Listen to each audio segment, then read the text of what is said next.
Paz seja convosco novamente. Amém. Glória a Deus. Eu decidi fazer 2 períodos da justiça para diminuir a quantidade de lambada, porque acaba ficando só um dia, né? Aí você vai para casa só com um dia de lambada, mas ainda tem muita coisa para trabalhar ainda. Tem muito chicote para te Tem. O pensamento que tem que ser é melhor um chicote hoje do que uma eternidade de chicotes. Tem um ditado popular que eu ouvi assim, quando a pessoa fala assim: eu vou separar da fulana, eu vou separar do fulano, ai meu coração. É melhor um fim triste do que uma tristeza sem fim. A palavra de Deus é dentro dessa vertente. É melhor você ter um sofrimento temporal do que atemporal. Eu estava conversando com a Shirley. Entenda que a eternidade ela é linear, ela começa e não acaba. Não tem acaba. Não tem. Dá uma olhadinha, André, para mim, para ver se está fechado aqui. Não tem fim a eternidade.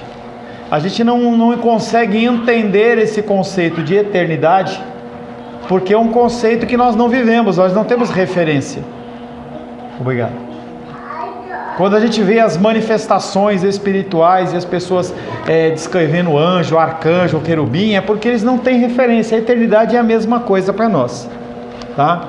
Voltando ao nosso estudo sobre ira, nós estávamos falando no final da aula passada, antes do intervalo, que a manifestação da ira de Deus ela é gloriosa. Ao mesmo tempo que é algo terrível para os ímpios, é cheia de glória, porque ela é a exaltação da justiça divina. Quando qualquer atributo de Deus é exaltado, o ser de Deus é glorificado. Deus se mostra glorioso cada vez que manifesta a sua justiça em ira, mas essa ira será ainda mais gloriosa no final, porque nesse dia todos haverão para a glória de Deus, de reconhecer que Jesus Cristo é o Senhor. Haverá um dia em que as pessoas elas vão reconhecer. Filipenses capítulo 2.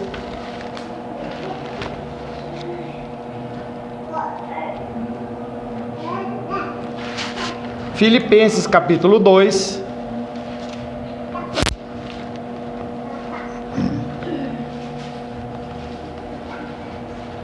(9, 10 e 11). Alguém que não leu ainda, por gentileza? 9, 10 e 11. Sim. Pelo que também Deus o exaltou sobremaneira e lhe deu o nome que está acima de todo nome, para que ao nome de Jesus se dobre todos os joelhos nos céus, na terra e debaixo da terra, e toda língua confesse que Jesus Cristo é o Senhor, para a glória de Deus Pai. Ou de boa vontade, ou na marra, mas vai doer. Já falei para vocês, alguns já viram. Eu estava vendo uma vez um filme que era de fim dos tempos, e aí mostra a figura do anticristo, ele em cima de um monte, ele orquestrando os exércitos para destruir Jerusalém. E aí, conforme ele vai dando os comandos, ele vai transfigurando na figura de Satanás, né? Ele cresce, fica com uns 2 metros e pouco, vermelho, com chifre, com rabo, com tridente, o padrão, diabo padrão. E aí ele olha para o céu assim, começa a mudar de cor o céu. O céu ele começa a ficar diferente, que é alguma coisa descrita em Apocalipse, dizendo que ele vai se descortinar como se fosse um enrolado, uma cortina.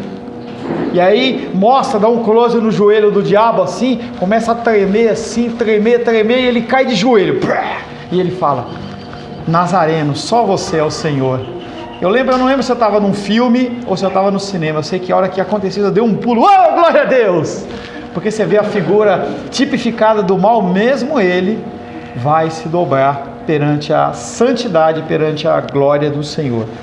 A ira não é um problema para Deus. Deus não pede desculpas por aplicar a sua ira, diferente de eu e você. Nós é que ficamos com medo de Deus ter a sua honra manchada por falar da sua ira, como se fosse pecado tê-la. As pessoas têm dificuldade de falar sobre a ira de Deus, porque parece que nós estamos afastando. Se eu falo da ira de Deus para o Alice, o Alice ele não vai querer saber mais de Deus. Então eu vou criar um clima bem algodão doce, entendeu? Balãozinhos coloridos, como se não tivesse nenhum tipo de problema. Aqueles que são do Senhor, não deixe os dois juntos. Aqueles seres humanos, aqueles seres que são do Senhor, hão de reconhecer a divindade de Deus. A palavra de Deus diz que o bom pastor fala e as suas ovelhas, apenas as suas ovelhas, ouvem a sua voz. Então você não precisa ter medo de falar desse Deus irado, desse Deus que consome, esse Deus que mata. A ira não é um problema para Deus. Nós é que ficamos com medo de apresentar Deus e as pessoas elas se afastarem. Mais do que ninguém, Deus tem todo o direito de manifestar a sua ira, porque Ele tem a sua lei violada a todo momento. Deus não perde o controle das suas faculdades mentais, nem perde a paciência, como é o meu caso, o seu caso. Uma regra: nunca bata numa criança com raiva. Se você tem que repreendê-la, espera passar a sua ira, para que você tente, você não consegue, pelo menos minimiza, você tente ensinar a criança, seja com um castigo físico, mas sem exceder. Quando você bate numa criança com ira, você está descarregando a sua ira pecaminosa. Como que você fez isso? Como que você agiu isso? Como que você não respeita? Não tem nada a ver com Deus.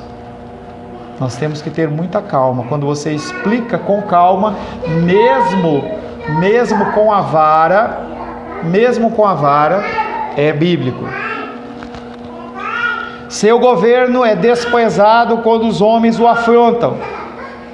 Então Deus se sente glorificado na manifestação da sua ira. Ele é exaltado entre os homens remidos que foram mortos pelo testemunho de Jesus, porque se torna o vingador deles, e é glorificado pelos ímpios, porque eles vão se prostrar diante da majestade de Deus. Quando um cristão morre, apesar de ser injusto, o nome de Deus é glorificado. Quando você vê as pessoas tendo as suas cabeças cortadas, é o excesso, lá em países do Oriente Médio, Deus é glorificado por cada um daqueles que morrem. Mas não é justo. Pode não ser justo dentro do seu princípio e dentro do seu conceito, mas Deus, Ele é glorificado. O seu governo é desprezado quando os homens o afrontam. Não deixe duas juntas, por favor. Separa fisicamente. Nesse dia o seu poder será incontestável, e todos os seres humanos e angelicais hão de glorificar a ira de um Deus justo. Anjos, demônios, seres humanos hão de se curvar à majestade e à ira de Deus. Ira e misericórdia, como que nós relacionamos isso? Um Deus irado e um Deus misericordioso. Entendendo a misericórdia como aquele conceito: Ele não concede algo que é devido à pessoa, e a ira, a manifestação daquilo que é devido. Em geral, os teólogos concordam que todos os atributos são essenciais em Deus. Todavia, a natureza de Deus não exige que todos sejam manifestos necessariamente. A manifestação da ira divina, como necessária em virtude do que estudamos aqui, é necessária, mas não pensam a mesma coisa com relação à misericórdia. A misericórdia de Deus, ela é obrigatoriamente aplicada, sim ou não?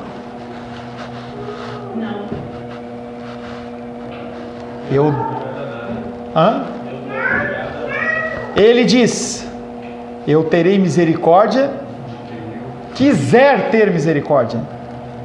E a ira? Não. A ira necessariamente ela tem que ser aplicada. E a misericórdia? Não.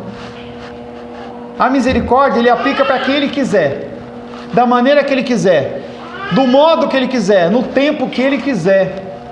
Se Ele achar que é necessário que você passe por uma dificuldade, Ele permite que o teu sofrimento seja estendido, não porque Ele é um Deus masoquista, mas porque tem um propósito nisso. E quando é o momento certo, Ele vai aplicar.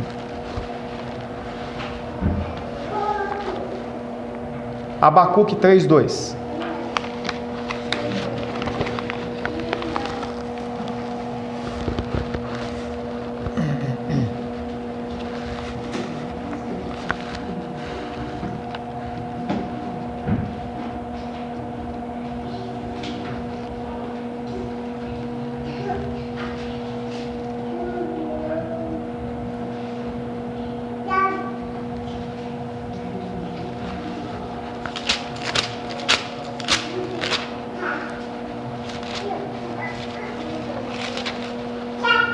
Alguém? Abacuque 3:2. Tenho ouvido, ó Senhor, as tuas declarações, me sinto alarmado. Aviva a tua obra, ó Senhor, no decorrer dos anos e no discurso dos anos. Faz-me conhecida na tua ira, lembra-te da misericórdia. O profeta Abacuque, ele está orando, pedindo a manifestação da misericórdia do Senhor. Tenho ouvido, Senhor, as tuas declarações e me sinto alarmado. O que ele ouve de Deus faz com que ele fique alarmado, a destruição do que iria ocorrer com Abacuque, o povo de Israel. E ele clama: aviva a tua obra, desperta as pessoas. Avivar é trazer a consciência do pecado, não é ficar dançando e pulando. Avivamento é trazer consciência de pecado no coração, para que você se arrependa. Não é porque o pastor falou, porque alguém exigiu, é porque o Espírito Santo te constrange. Aviva a tua obra, Senhor, no decorrer dos anos, e no decurso dos anos faze-a conhecida. Na tua ira, Senhor, tem misericórdia. No meio da tua ira, que ela é necessária, não estende. A gente vê isso, por exemplo, lá com Davi, quando ele faz o censo, em que Deus vem com juízo, vai destruindo, e aí ele age com misericórdia. Ele poderia estender aquilo, mas ele decide, aquilo foi suficiente. O que ele faz? Ele retém. Deus só pode ter misericórdia daqueles que têm os seus pecados pagos por outrem. Aqueles de quem Jesus Cristo não levou a penalidade recebem a manifestação da ira divina, que tem por necessidade de ser mostrada. Misericórdia é apenas para eleitos, é apenas para salvos.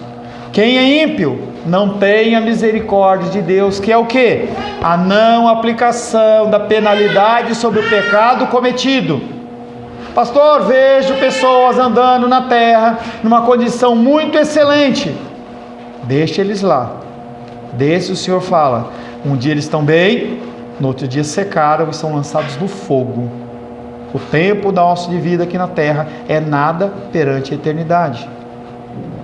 Se entendermos misericórdia como a não aplicação da penalidade e a ira como a aplicação da sua justiça, os dois atributos divinos, ira e misericórdia, não podem ser aplicados na mesma pessoa no mesmo tempo. Não tem como. Ou é ira ou é misericórdia.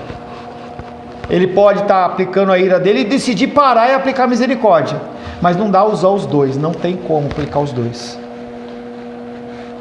São atributos de Deus que se excluem quando se trata da sua aplicação no mesmo indivíduo. Quando Deus mostra misericórdia, Ele não pune. Nem quando pune, mostra misericórdia. Tiago 2,13.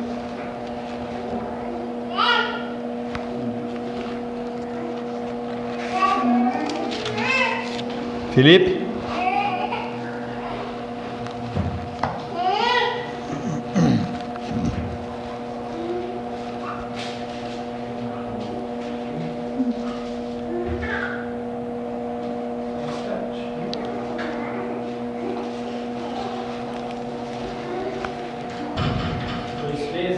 Dois 13.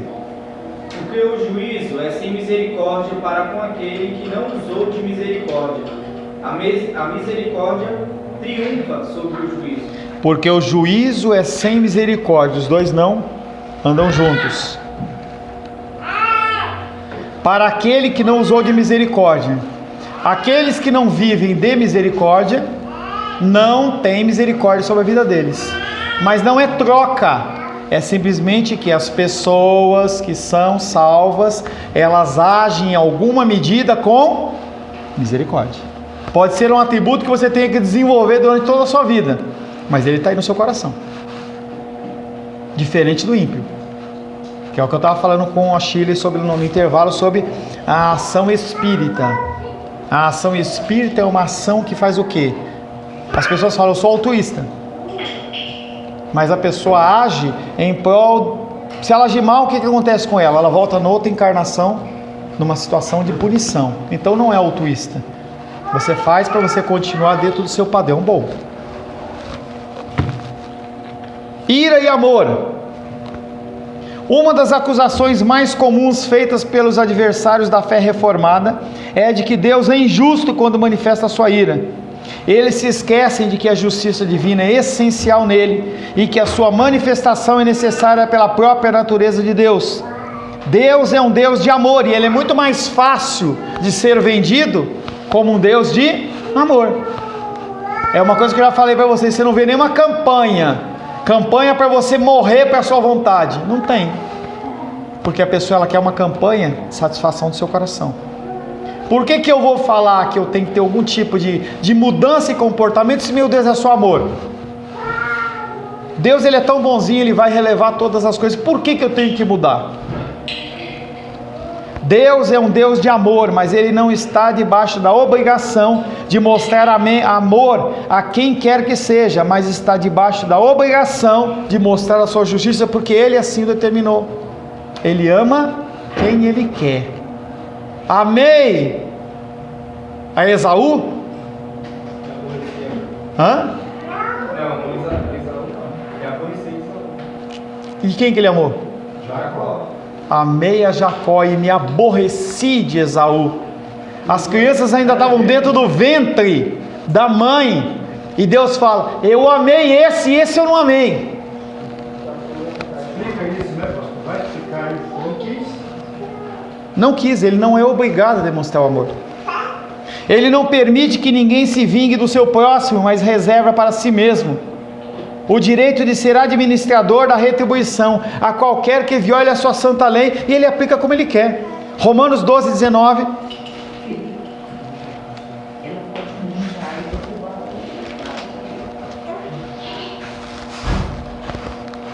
Romanos 12, 19.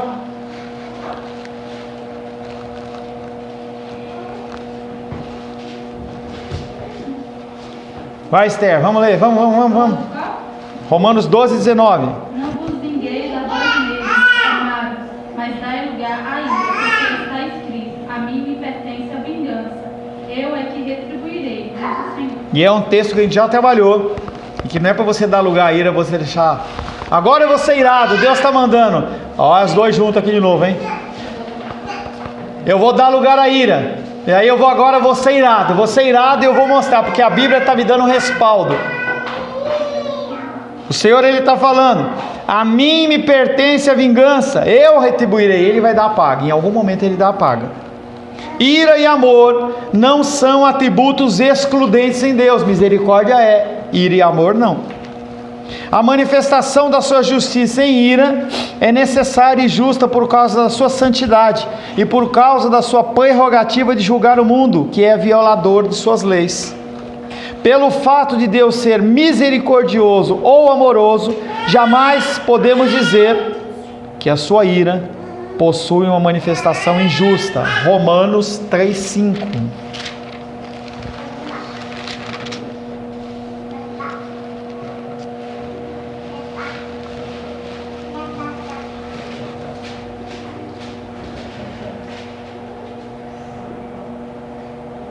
Podemos dizer que a manifestação da ira de Deus é injusta.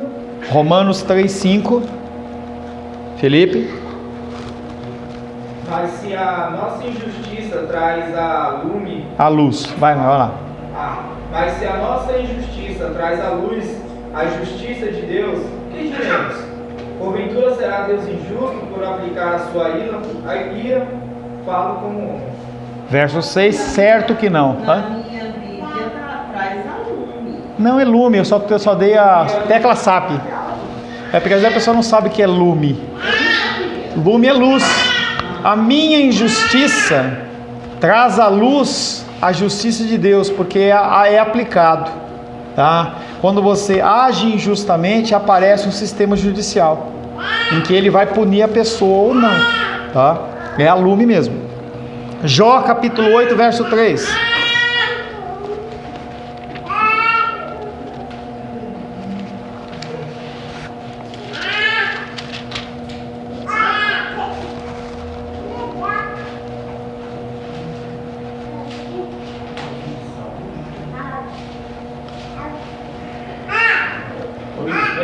Jó, capítulo 8, verso 3. Assim diz a palavra do Senhor: perverteria Deus o direito, ou perverteria o Todo-Poderoso a justiça? O que esse versículo está falando? Ele está falando, Deus ele vai ser injusto, ele vai mudar a justiça dele, a ação dele, simplesmente por uma situação. Nós como juízes fazemos isso. Se é uma pessoa querida, você dá um alívio. Se é uma pessoa que não é querida, você aplica a lei com veemência. E o Bildade, que está aqui confrontando Jó, ele fala, o que está acontecendo? Você está dizendo que Deus está pervertendo a justiça porque ele ficou mais bravo com você? Mentira, não é verdade, é verdade. A ira é a expressão da justiça divina por causa da maldade dos homens. Se a justiça não for feita, Deus não se amará a si mesmo e negará a si mesmo. E aí parece que esse amar a si mesmo é um contexto de como é que é? Você fala, Edilene? De egoísmo? Não é? Você usa uma expressão quando essa é a condição de Deus querer se amar? Carente? Parece que Deus ele é carente. E aí ele age porque as pessoas elas são desobedientes a ele. É como se eu chegasse e falasse assim, Helena, não mexa nisso. Aí a Helena mexe. Agora eu estou bravo com ele. Ela foi lá em casa na terça-feira. E aí a Manu também estava lá. Eu peguei uma galinha da Angola pequenininha de cerâmica. Eu olhei para a Manu, olha, piu, piu, piu, piu, piu. Aí a Helena veio voada para pegar a galinha. Eu falei, não, Helena, você vai quebrar. Pronto, virou as costas. Não quero despedir, não quero falar com você, não quero mais. Deus não é assim, ele não age assim. Tempo da ira divina. Quanto tempo dura? Às vezes a gente vê conversas de casais que discutiram. O fulano ficou 2 dias sem falar comigo. A fulana está brava comigo, ficou 1 semana sem falar comigo. Tempo da ira divina. A justiça divina sempre é feita, embora nem sempre como nós queremos que ela seja manifestada. Deus ele é muito paciente, para o gosto de alguns crentes que querem a manifestação imediata da ira divina. E isso é para o quê? Para o próximo. Nunca você quer que a manifestação da ira divina seja imediata sobre a sua vida. Ou tem alguém que quer? Eu quero, pastor. Eu quero que Deus ele manifeste a ira sobre a minha vida com rigor. Que nada. Entendeu? Que nada. Nós agimos e quando Deus ele manifesta, eu sabia. Não tem problema não, se quebrar e te ganha um vaso novo. Você pode ficar tranquilo. Tá? Deus é muito paciente para o gosto de alguns crentes que querem a manifestação imediata da ira divina, principalmente num tempo quando aumenta a maldade e a impunidade no nosso país. Isso é uma realidade. Independente do seu viés político, você olha e fala, o que trabalhou era inferno, morre, vai para isso, vai para aquilo. O outro, não, esse é o bom, aquele é. E a gente começa a estabelecer uma série de juízos. O cara foi lá e roubou R$1 milhão de reais da Petrobras, tem que ir para a cadeia. Mas e se for fulano? Não, esse tem motivo. Foi tão triste. Estava vendo um desenho ontem, e aí uma policial estava atrás do menino porque ele tinha roubado uma manga. E aí as pessoas falam, o que aconteceu que a polícia está atrás de você? Eu roubei só uma manga. Não, você roubou. A ação é sobre, a punição é sobre a ação, e não sobre se é uma manga, ou se é uma maçã, ou se é uma dúzia de coisas, né? Como a justiça é um atributo essencial de Deus, nunca ele deve deixar de manifestá-la. Todavia seus juízos podem ser manifestos, parciais ou finais. Pastor, Fale, minha querida. em relação a essa última colocação que você fez aí, né, a punição é em relação à ação, então ao valor.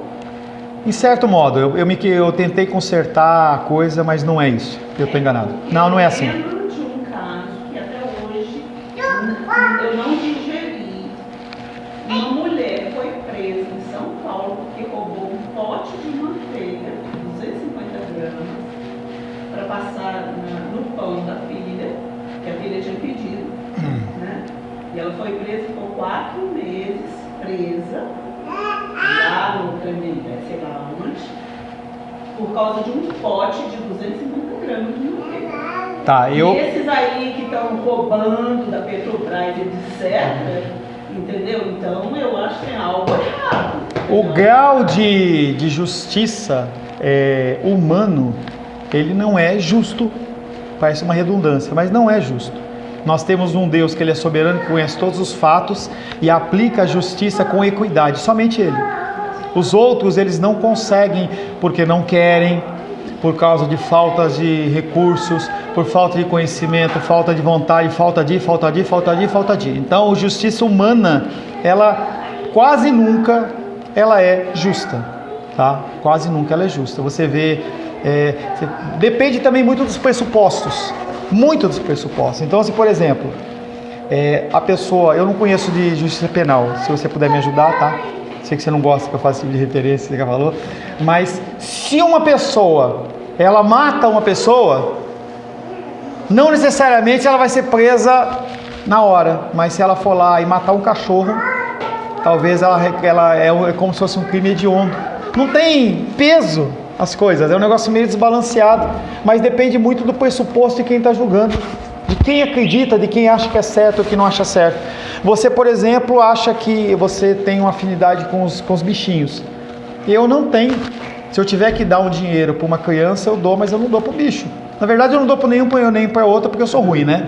Mas a minha índole eu faço uma e eu faço outra. Quando eu olho na televisão, os caras movendo, agora tá a luta para um hospital público para cachorro.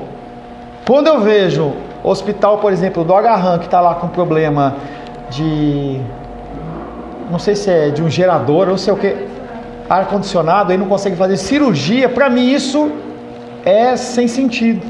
Mas aí você tem que começar a pensar em algumas outras coisas. Por exemplo, nós temos orçamentos. Se um orçamento da educação está dizendo que vai dar R$1 milhão para comprar um livro descartável e você está faltando R$1 milhão aqui para a saúde, não importa, esse recurso não pode ser misturado com esse. É muito complicado, é muito mais complexo do que simplesmente uma decisão. Eu vou fazer isso, é aquilo, não prende aquele. Não é assim. Deus é implacável. Mas Deus é. A justiça de Deus, uma coisa você pode ter certeza, Edilene, certeza, no dia do juízo, se houve injustiça, não estou dizendo que não houve, se houve injustiça contra essa mulher, aquele que praticou injustiça, ele vai pagar. Esse que roubou $1 milhão da Petrobras, aquele que rouba a merenda infantil e deixa a criança, vai pagar. Aqui pode ser que não pague, mas lá paga. E vai pagar na medida, não na minha medida, não na sua, mas vai pagar. Fale, Felipe. Não, é sobre essa injustiça. Às vezes a mulher ficou os 4 meses aqui e ela já recebeu o que foi uma justiça sobre ela, e ela não vai ter que prestar contas vezes com Deus. O que já derramou, o que nós prestamos conta aqui na terra, às vezes lá Deus vai cobrar com muito menos rigor.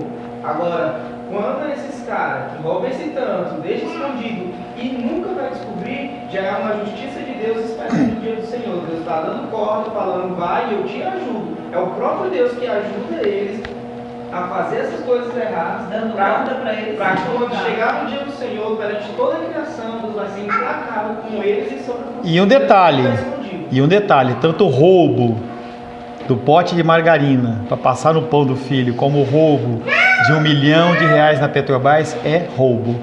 Fale, Silvia. Eu acho interessante a gente pontuar isso, até para a nossa perspectiva cristã, de como nós temos que agir eticamente, no sentido do correto, do incorreto, do justo e do injusto.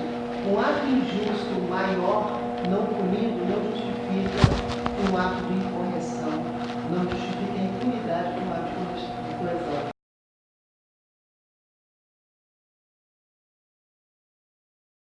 Que eu, Chico, possa roubar um pote de margarina a pretexto da fome da minha filha. Então, e a medida da punição, ela muda de acordo com a intensidade do ato. Quanto maior o ato, mais intenso o ato, maior a punição. Mas a gente não tem punição nenhuma. Ainda. Mas eu não estou falando de haver uma punição, eu estou falando de um ato não punido não justifica o outro a fazer como entender. E aí eu fecho no que o Felipe falou. Eu prefiro, numa condição como essa, roubar um pote de margarina e passar 4 meses, pode ser uma pena maior, pode ser uma pena injusta, não sei, dentro do processo, tá? Eu prefiro passar 4 meses trancafiado, porque eu roubei um pote de margarina, do que passar a eternidade do inferno. E aí a justiça de Deus, ela é aplicada na terra, porque depois ela não é aplicada na glória. A justiça humana, ela suplanta a justiça de Deus? Ou ela pode equacionar? Eu não sei te dizer quanto, entendeu? Pode até ter equacionado, mas eu não sei qual que é a influência disso. Mas não está ligado ao arrependimento? Essa senhora ficou 4 meses para a nossa visão humana, humanista. Ai, a filhinha, é o que você mais ouve em audiência de penal. O cara matou todo mundo, matou quem não conhecia, roubou lá, ficou meia-noite tudo atrás do muro, passou um trabalhador e roubou, matou. E é só que você escuta a audiência, minha mãe está com fome, minha mãe está doente, mãe e filho, não, o cara nem tem mais mãe e filho. Minha filhinha está passando fome, ai, foi com meu filho, e chora. Então, eu penso que tem a ver com arrependimento. Se eu vou nessa margarina, talvez minha filha já esteja fome mesmo, e eu fui por esse impulso de desespero. Mas eu não estou arrependendo do que eu fiz, em vez de conversar, de pedir para alguém, eu preferi ir lá e pegar o cara, e eu não tenho nenhum arrependimento por isso, eu falo, faria de novo, e fiquei 4 meses presa. Isso equaciona assim? Não, vai couber, entendeu? A gente está entendendo que houve uma mudança de comportamento. Se a pessoa ela continua com a mesma motivação do coração, ela vai ficar 4 meses aqui, fica 6 depois, e mais 1 ano, e lá vai para o inferno. O entendimento aí bem colocado. O entendimento é que tem que haver o arrependimento. Se não houver o arrependimento, não mudou nada. Se você fizer qualquer coisa sem amor, não vale nada. Mas é a mesma forma, quando acontece esse tipo de ação de Deus nas nossas vidas, nós temos que agradecer, porque é um meio de autocorreção e a santificação progressiva. Porque quando acontece algo sem a justiça de Deus sobre as nossas vidas, Deus deu um passo para trás e está nos jogando no pecado. Por isso que o pastor falou um pouco mais à frente, que a gente tem que ter pena de pessoas que têm tudo, pessoas que não precisam de Deus. Porque essas pessoas, elas não vão até Deus. E esse tipo de dificuldade pode te aproximar de Deus, pode ser um jeito de Deus te trazer para Ele. Mas isso é a maneira da pessoa ver. Não se pode dizer que a justiça penal é a justiça corretiva. Aí fica o Espírito Santo no conhecimento da pessoa. Aí tem que ser a pessoa mesmo. Não, aí não tem como você medir. Não há como você ter uma medição externa disso. Ira parcial. O Antigo Testamento, ele é cheio de exemplos em que Deus mostra a sua ira com aqueles que violam os seus mandamentos, mas sem uma demonstração final da sua ira. Apenas ele traz os castigos temporais aos impenitentes. O tempo da aplicação dessa ira é no tempo presente, Romanos 1,18.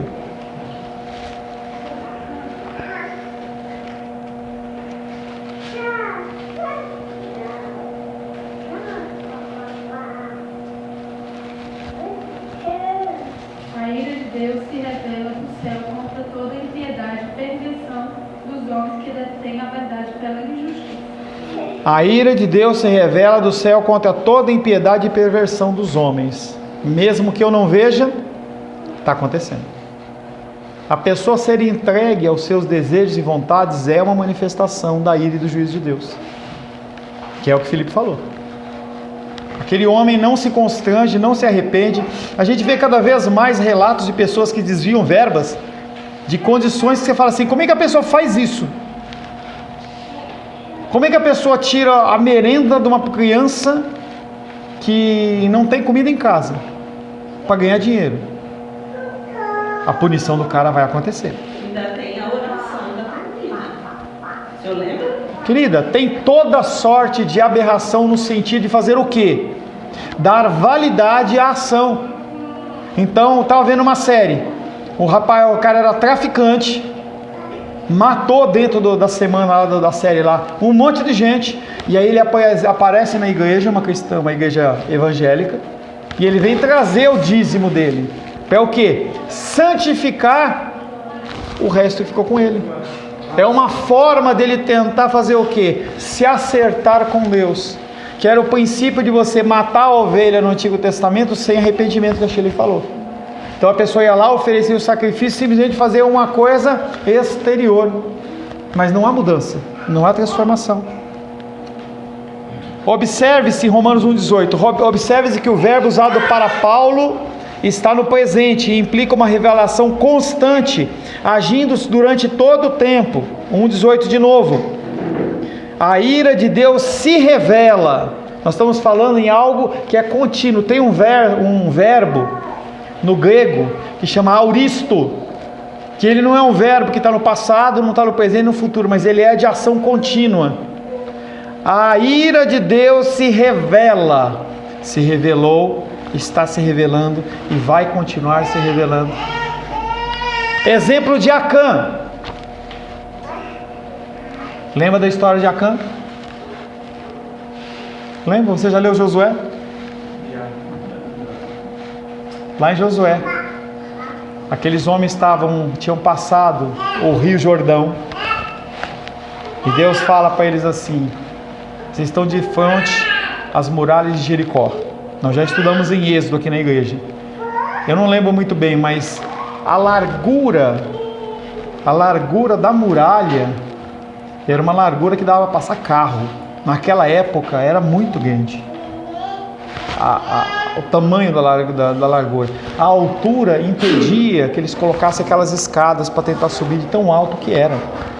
Era considerado como intransponível as muralhas de Jericó. E Deus fala com Josué e fala assim: olha, eu vou dar essa cidade em nome de vocês, para vocês, tá?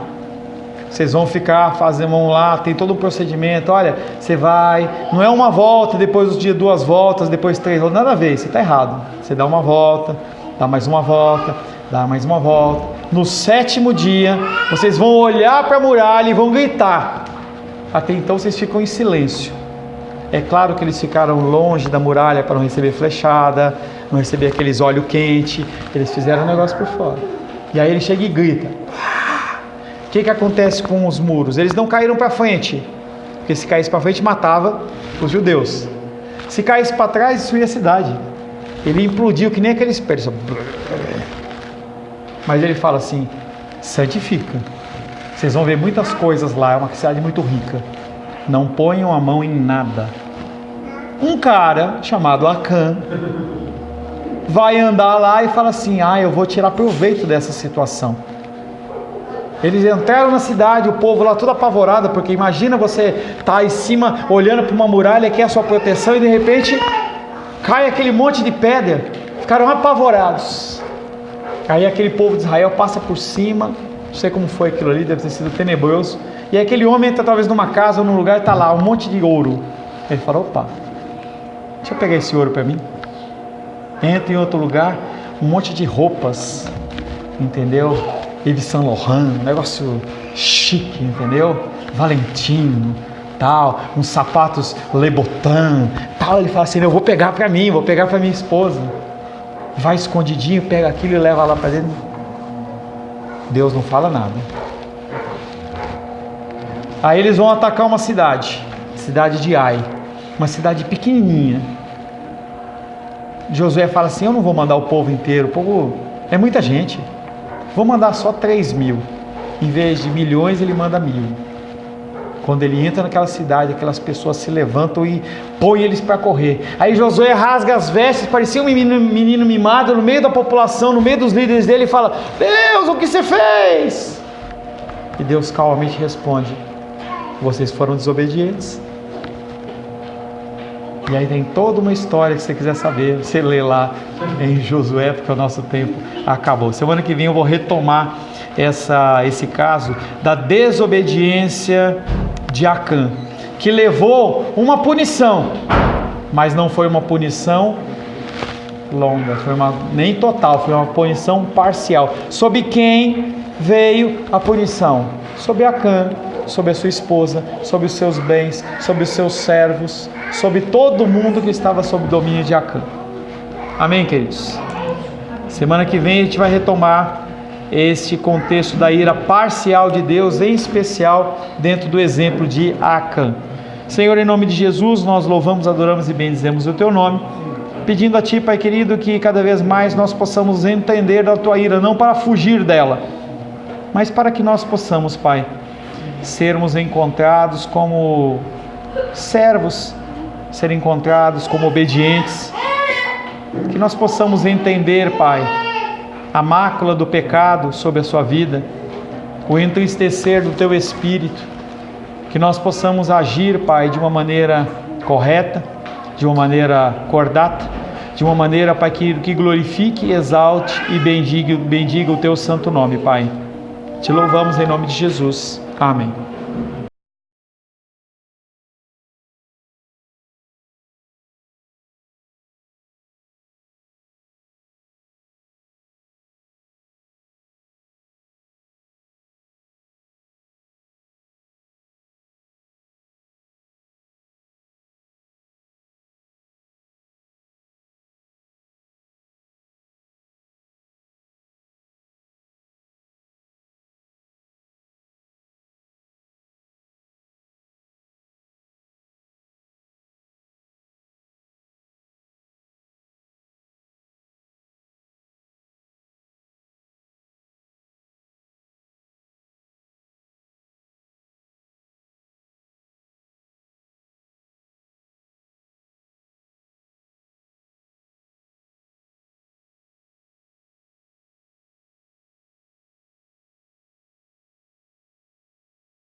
Mas a gente não tem punição ainda. Ainda? Mas Deus ainda.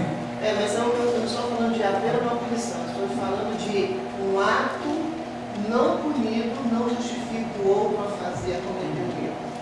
E aí eu fecho no que o Felipe falou.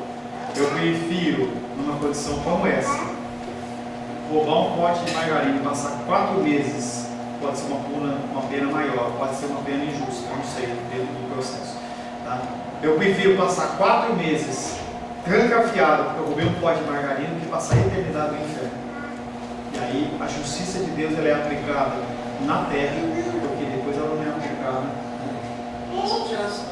A justiça humana, ela suplanta a justiça de Deus? Ou ela pode equacionar-se? Eu não sei te dizer quanto, entendeu? Né? Pode até estar equacionado, mas eu não sei qual que é a influência disso. Mas você está ligado ao entendimento? Se essa senhora ficou 4 meses para a nossa visão humana, humanista, a filhinha, é o que você mais ouve em audiência de penal. O cara matou todo mundo, matou quem não conhecia, roubou lá, ficou meia-noite escondido atrás do muro, passou um trabalhador e roubou, matou. E é só que você escuta a audiência, minha mãe estava com fome, minha mãe estava doente. Mãe e filho, então, o cara nem tem mais mãe nem filho. Minha filhinha estava passando fome, aí foi para meu filho, e chora. Então, eu penso que tem a ver com arrependimento. Se eu vou dessa margarina, talvez minha filha tivesse essa fome, eu fui por esse impulso de desespero. Mas eu não estou arrependido do que eu fiz. Em vez de conversar, de pedir para alguém, eu preferi ir lá e pegar o cara. E eu não tenho nenhum arrependimento por isso, eu faria de novo. E fiquei 4 meses presa. Isso equaciona assim, a Não. de Deus? Né? Vai comer, entendeu? Vai para a gente estar entendendo que houve uma mudança de comportamento. Se a pessoa ela continua com a mesma motivação do coração, ela vai ficar 4 meses aqui, fica 6 depois, mais um ano, e lá vai para o inferno. O impedimento aí bem colocado. O impedimento é que tem que haver o arrependimento. Se não houver o arrependimento, não muda nada. Se você fizer qualquer coisa sem amor, não vai nada. Mas é a mesma forma, quando acontece esse tipo de ação de Deus nas nossas vidas, nós temos que agradecer, porque é o meio de autocorreção e a santificação progressiva. Porque quando acontece algo sem a justiça de Deus sobre as nossas vidas, Deus deu um passo para trás e está te jogando no pecado. Por isso que o pastor falou um pouco mais à frente, que a gente tem que ter pena de pessoas que têm tudo, pessoas que não precisam de Deus. Porque essas pessoas, elas não vão até Deus. E esse tipo de dificuldade pode te aproximar de Deus, pode ser um jeito de Deus te trazendo para Ele. Mas isso é a beleza da pessoa ver. Não se pode dizer que a justiça penal é a justiça coletiva. Aí fica o Espírito Santo no conhecimento da pessoa. Aí tem que ser a pessoa mesmo. Não, eu não tenho como você. Não acho como você ter uma medição externa. Ira parcial. O Antigo Testamento, ele é cheio de exemplos em que Deus mostra a sua ira com aqueles que violam os seus mandamentos, mas sem uma demonstração final da sua ira. Apenas ele traz os castigos temporais aos impenitentes. O tempo da aplicação dessa ira é no tempo presente, Romanos 1,18.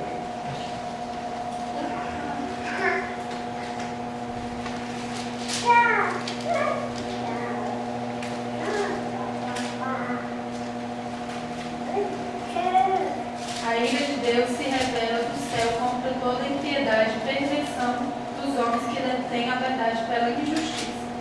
A ira de Deus se revela do céu contra toda impiedade e perversão dos homens. E mesmo que eu não veja, está acontecendo. A pessoa ser entregue aos seus desejos e vontades é uma manifestação da ira e do juízo de Deus. Que é o que o Felipe falou. Aquele homem não se constrange, não se arrepende. A gente vê cada vez mais relatos de pessoas que desviam velas, de condições que você fala assim, como é que a pessoa faz isso? Como é que a pessoa tira a merenda de uma criança que não tem comida em casa para ganhar dinheiro? A punição do cara vai acontecer. Ainda tem a oração da cantina. O senhor lembra? Querida, tem toda sorte de aberração no sentido de fazer o quê? Dar validade à ação. Então, eu estava vendo uma série. O cara era traficante, matou dentro da semana lá, da série lá, um monte de gente, e aí ele aparece na igreja, uma igreja evangélica, e ele vem trazer o dízimo dele. É o que? Santificar o resto que ficou por infância. É uma forma dele tentar fazer o que? Se acertar com Deus. Que era o princípio de você matar a ovelha no Antigo Testamento sem arrependimento, que ele falou. Então a pessoa ia lá, oferecer o sacrifício, simplesmente fazer uma coisa exterior. Mas não há mudança, não há transformação. Observe-se, Romanos 18, observe-se que o verbo usado para Paulo está no presente e implica uma revelação constante, agindo durante todo o tempo. 1,18 de novo. A ira de Deus se revela. Nós estamos falando em algo que é contínuo. Tem um verbo no grego que chama auristo, que ele não é um verbo que está no passado, não está no presente e no futuro, mas ele é de ação contínua. A ira de Deus se revela, se revelou, está se revelando e vai continuar se revelando. Exemplo de Acã. Lembra da história de Acã? Lembra? Você já leu Josué? Lá em Josué, aqueles homens tinham passado o Rio Jordão. Deus fala para eles assim: estão de frente às muralhas de Jericó. Nós já estudamos em Êxodo aqui na igreja. Eu não lembro muito bem, mas a largura da muralha era uma largura que dava para passar carro. Naquela época era muito grande. O tamanho da largura. A altura impedia que eles colocassem aquelas escadas para tentar subir tão alto que era. Era considerado como intransponível as muralhas de Jericó. E Deus fala com Josué e fala assim: olha, eu vou dar essa cidade para vocês. Tá? Vocês vão ficar fazendo, vamos lá, tem todo o procedimento. Olha, você vai, não é uma volta, depois do dia 2 voltas, depois 3 voltas, nada a ver, isso está errado. Você dá uma volta, dá mais uma volta, dá mais uma volta. No 7º dia, vocês vão olhar para a muralha e vão gritar. Até então vocês ficam em silêncio. É claro que eles ficaram longe da muralha para não receber flechada, não receber aqueles olhos quentes. Eles fizeram um negócio para fora. E aí ele chega e grita. O que acontece com os muros? Eles não caíram para frente. Porque se caísse para frente, matava os judeus. Se caísse para trás, destruía a cidade. Ele implodiu que nem aqueles pés. Mas ele fala assim: santifica. Vocês vão ver muitas coisas lá que saem muito rico. Não ponham a mão em nada. Um cara chamado Acã vai andar lá e fala assim: eu vou tirar proveito dessa situação. Eles entraram na cidade, o povo lá todo apavorado, porque imagina você estar em cima olhando para uma muralha que é a sua proteção e de repente cai aquele monte de pedra. Ficaram apavorados. Aí aquele povo de Israel passa por cima, não sei como foi aquilo ali, deve ter sido tenebroso. E aquele homem entra talvez numa casa, num lugar e está lá, um monte de ouro. Ele fala: opa, deixa eu pegar esse ouro para mim. Entra em outro lugar, um monte de roupas, entendeu? Eles são honrando, um negócio chique, entendeu? Valentim, tal, uns sapatos Lebotan, tal. Ele fala assim: eu vou pegar para mim, vou pegar para minha esposa. Vai escondidinho, pega aquilo e leva lá para ele. Deus não fala nada. Aí eles vão atacar uma cidade de Ai, uma cidade pequenininha. Josué fala assim: eu não vou mandar o povo inteiro, é muita gente. Vou mandar só 3.000, em vez de milhões ele manda 1.000. Quando ele entra naquela cidade, as pessoas se levantam e põem eles para correr. Aí Josué rasga as vestes, parecia um menino mimado no meio da população, no meio dos líderes dele, e fala: Deus, o que você fez? E Deus calmamente responde: vocês foram desobedientes. E aí tem toda uma história que você quiser saber, você lê lá também de Josué, porque o nosso tempo acabou. Semana que vem eu vou retomar esse caso da desobediência de Acã, que levou uma punição, mas não foi uma punição nem total, foi uma punição parcial. Sobre quem veio a punição? Sobre Acã, sobre a sua esposa, sobre os seus bens, sobre os seus servos, sobre todo mundo que está na sua domínio de Jacó. Amém, queridos? Semana que vem a gente vai retomar esse contexto da ira parcial de Deus, em especial dentro do exemplo de Acã. Senhor, em nome de Jesus, nós louvamos, adoramos e bendizemos o Teu nome, pedindo a Ti, Pai querido, que cada vez mais nós possamos entender da Tua ira, não para fugir dela, mas para que nós possamos, Pai, sermos encontrados como servos, ser encontrados como obedientes, que nós possamos entender, Pai, a mácula do pecado sobre a sua vida, o entristecer do Teu Espírito, que nós possamos agir, Pai, de uma maneira correta, de uma maneira correta, de uma maneira, Pai, que glorifique, exalte e bendiga o Teu santo nome, Pai. Te louvamos em nome de Jesus. Amém. Glória a Deus. Helena! Se tiver, deixa. Helena!